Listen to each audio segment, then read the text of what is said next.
First tonight, the Department of Homeland Security has terminated the visas of 5 students from the University of Arkansas. This drastic change marks a shift from past practices and leaves students vulnerable to detention and deportation without knowing why. Thanks for joining us. I'm Darren Bobb. 5 News reporter Lauren Spencer spoke with an immigration attorney on the larger impacts this could have. Our understanding is that somewhere between 300 and 500 students nationwide have had their student visas, typically F1 or J1 student visas, revoked. This nationwide trend is impacting students here at home. U of A spokesperson John Thomas says 5 students' exchange visitor information system records were terminated by the U.S. government. It's not clear why these students were targeted, but immigration attorney Nathan Bogart says it's following a pattern. You have seen some people specifically targeted due to their past participation in protests or social media posts. If a student's record is terminated, their visa becomes invalid immediately. Bogart says that doesn't mean deportation immediately. If they're accruing unlawful presence, then that may affect their eligibility for other immigration benefits down the road. It also does make them subject to the possibility of finding themselves in removal proceedings. He says despite having a visa terminated, there's other paths to take, including reinstatement options. Despite what the administration is saying, where a lot of these people don't have options and they should just go home, a lot of people do have options. They may be eligible for residency through some way, or they may be eligible to change their status to a different type of status. But also says this could impact the number of students wanting to come and study. Coming here from another country and investing that much time, that much effort, and that much money, if they can see that it's a possibility that they're going to get kicked out of the country because of a Facebook post they shared or liked, or because they show up at a demonstration, I think that has the possibility to have a chilling effect and result in fewer international students coming to the United States. In Fayetteville, covering news where you live, Lauren Spencer, 5 News. Meanwhile, an immigration judge in Louisiana today ruled the U.S. can deport former Columbia University student Mohammad Khalil despite his status as a permanent U.S. resident. Khalil led pro-Palestinian protests against the war on Gaza on Columbia's campus. State Department argued the protests were anti-Semitic and he poses a national security risk, while Khalil's legal team argues he was targeted by the government for exercising his right to free speech. Today's decision feels like a devastating blow to our family. No person should be deemed removable from their home for speaking out against the killing of Palestinian families, doctors, and journalists. A separate court case challenging the legality of Khalil's detention is still ongoing. Well, today was cooler. There's no question about that, but it wasn't a bad day at all, right? If you like today's forecast, I think you're going to be in for a treat not only tomorrow, but likely Sunday as well. Now, temperatures, they're dropping pretty quickly right now. Many of us already down into the 50s. We're on our way into the 40s overnight tonight. If you got early morning plans tomorrow, expect to need those long sleeves. Low 40s Northwest Arkansas, mid 40s expected in the River Valley. By the afternoon, our winds will have shifted out of the south. We're thinking about 20 or so mile-per-hour gusts could be possible tomorrow. That southerly wind takes some of us in Sallisaw and Poteau, maybe even places like Waldron, near 80 degrees. Meanwhile, in Northwest Arkansas, expect some mid-70s. Very comfortable Saturday. The wind's going to be the only thing to complain about. It's not all that bad. Lots of sunshine tomorrow. More sunshine on Sunday, but that wind, well, that's going to ratchet up on Sunday. We're looking about 40 or so mile-per-hour gusts can be expected throughout most of Sunday. We'll have the latest weekend forecast, a preview of what next week has in store, and we've got new allergy report information to pass along coming up right here in just a few minutes. All right, Scott, thanks. Tonight, the Arkansas Department of Health working now to track down anyone who may have been exposed to the measles. 2 cases confirmed now in central Arkansas. Health Department says the 2 confirmed cases in people under the age of 18 and that both are not vaccinated. They contracted the measles while traveling out of state. Doctors are working with local clinics now for a list of people who may have been exposed in order to contact them. ADH is encouraging anyone who has not to get the MMR vaccine. They say even soon after exposure, the vaccine can actually help stop a person from being infected. It is a worse respiratory virus than most and a higher incidence of requiring hospitalizations than our typical respiratory virus. So many people are very sick and need supportive care. Anyone who has never had measles and has never been vaccinated or has not completed their vaccine series should get vaccinated right away. For adults, the ADH says anybody born before 1957 is presumed to be immune because of how prevalent measles was at the time.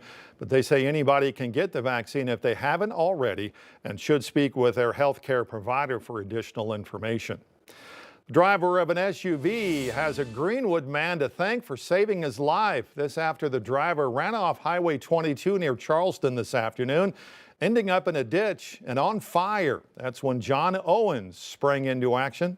We were out yard selling on 22, and then I just heard a screeching noise. I looked up at the highway, and I seen a Jeep pretty much flipping over, and then went to the ditch, and I took off running across the people's yard to the other side of the highway, and seen the Jeep was on fire while I was running there. I'd helped pull the gentleman out of the Jeep. Driver of the SUV was taken to a Fort Smith hospital with a broken arm and cuts on his head. He is expected to make a full recovery. Tonight, a Spiro man facing 2 counts of first-degree murder after police say he shot and killed 2 men outside a Fort Smith bar. Nafaz Ruak is sitting in the Sebastian County Jail on a $500,000 bond after the shooting at the Foxfire Club Wednesday night. Police say Brian Jones and Todd Jewell were killed. Take a look at this new video we're getting from the moment Ruak was actually arrested. Police found him at a home on North 38th Street, just 2 miles from the bar. Police say he tried to run away after police caught up with him, but were able to catch him shortly after. Still no word on when he's expected to face a judge. Growth is usually a good thing, but tonight we're hearing concerns from city leaders in Benton County as the population continues to boom. They say sewage infrastructure is struggling to keep up with the influx of new homes and businesses.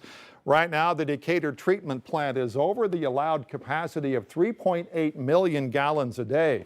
Now, in order to get back in compliance with the state, they're going to have to expand that facility. But Decatur Mayor Bob Tharp says all of the parts they need will cost about $2 million more to import them from China because of the trade war going on. It's $2 million they say they just don't have. An alternative will be we'll have to go deeper in debt, but we'll have to do it. So the tariffs will have to be paid. The components have got to be delivered to Decatur to be installed to get our capacity improved. I just don't think a lot of the entities up here foresaw the amount of people that wanted to move in so quickly, and it doesn't seem to be slowing down. The mayor says he's actively looking for funding and will have to carry a higher debt to continue that service. Meanwhile, the U.S. and China remain locked in a trade war with neither side backing down. China fired the latest retaliation against the U.S., increasing the tax on U.S. goods to 125% starting tomorrow. The move comes after President Trump raised tariffs on Chinese imports to 145% and excluded Beijing from his 90-day tariff pause for most other trade partners. I want to put the country in an unbelievable economic position, which is where we should be. President says he's waiting for Chinese president to his call to negotiate, but some U.S. business owners are questioning how long they can actually wait. Well, when she was elected, Fayetteville Mayor Molly Ron had some big shoes to fill after former Mayor Lionel Jordan was voted out of office in a runoff. Now we're hearing from her as she comes up on her 100 days in office. Since taking office, Mayor Ron says she has focused on solutions to one of the city's biggest challenges. Of course, that's housing. Last year, the City Council declared a crisis, citing rising home costs and skyrocketing rent. She says there is not one magic solution to all this, but it is the small changes that make a difference. She says she's also planning some changes to the city's housing task force to be more clear about its goals and who the task force is serving. 5 News reporter Morgan Wrigley got a chance to sit down with the mayor this week. What kind of creative solutions are you open to when it comes to expanding housing availability, especially for the middle class, low income? I was very clear with my team on day one, bring me your ideas. No matter how bold or how outrageous, bring me your good ideas. Let's figure out what we can do. Let's brainstorm together and workshop. I want to see the best case studies of what has worked other places, what is successful. I want us to look at non-traditional partnerships, things that maybe we assumed were off the table that we need to reevaluate. Let's leave no stone unturned. And so absolutely I'm open to creative ideas and how we move forward. There's not one magic bullet. There's not one magic solution that is going to make housing more available and affordable. There's not one magic solution that's going to, solve homelessness or protect renters' rights. It's a multitude of things. It's a layered approach. And so it is numerous small changes. And so that is what you're seeing. Now, if you didn't catch Morgan's full interview with the mayor on 5 Plus tonight, don't worry. You can always watch it on demand with the 5 Plus app. If you want to know how to download it to your smart TV, text the word plus to the number there on your screen. We'll send you instructions on how to get it to your smart TV. 2 essential bridges for drivers in Benton County are now back open. The 2 total bridge replacements are complete. The Mount Zion Columbia Hollow Bridge and the East Guykey Bridge. Mount Zion Road Columbia Hollow Bridge was part of the 2017 County Bridge Plan to replace 15 bridges deemed structurally deficient by the State Department of Transportation. Began construction in October of last year. Bridge crosses Columbia Creek on Mount Zion Road in the Decatur area. The East Guykey Road Bridge was replaced after flooding resulted in a total loss 3 years ago. Both of the previous structures were only 1 lane wide. The new structures are full width to accommodate traffic in both directions. 2 final bridges from the list of structurally deficient bridges, Robinson Road and Coon Hollow Bridge, will either be completed or enter the construction phase by the end of this year. Benton County maintains about 100 bridges as part of the Arkansas Department of Transportation National Bridge Inspection Program. All right, let's take you out to the Walmart app now, where the Treaty Oak Revival started off the 2025 concert series. Looking live there. This is a live look out there tonight. The app has a bunch of big names coming to town this summer, including Luke Bryan, the Black Keys, Def Leppard, and Blink-182. We've got the full list of another jam-packed year on our website at 5newsonline.com.